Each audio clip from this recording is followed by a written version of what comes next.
मैं जानना चाहती हूं कि मनुष्य अपनी भूलों से कुछ सीखता क्यों नहीं।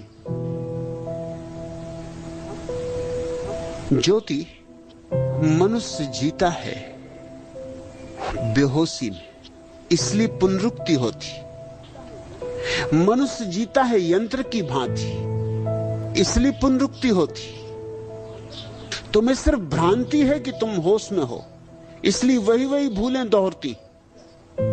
कल भी क्रोध किया था, परसों भी क्रोध किया था, और हर बार क्रोध करके पछताए भी, और हर बार पछता के निर्णय भी लिया कि अब नहीं, बहुत हो गया।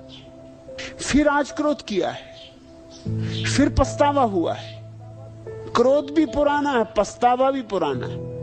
क्रोध भी पुनरुक्त होता है, पछतावा भी पुनरुक्त होता है।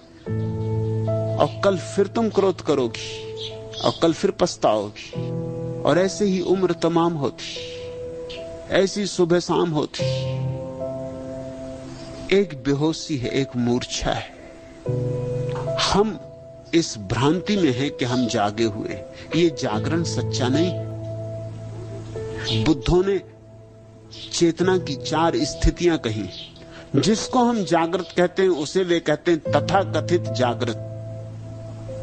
दूसरी अवस्था को उन्होंने स्वप्न कहा है, तीसरी अवस्था को सुसुप्ति, और चौथी को सिर्फ चौथी कहा है, तुरी।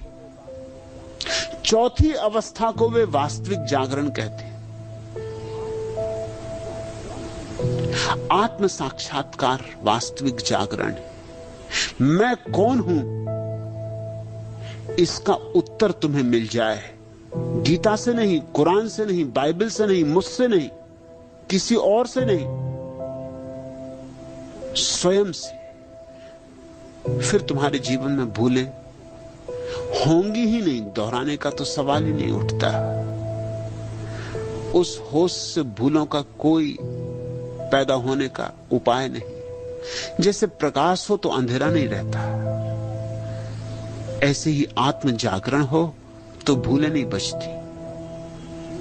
जानने वालों की दृष्टि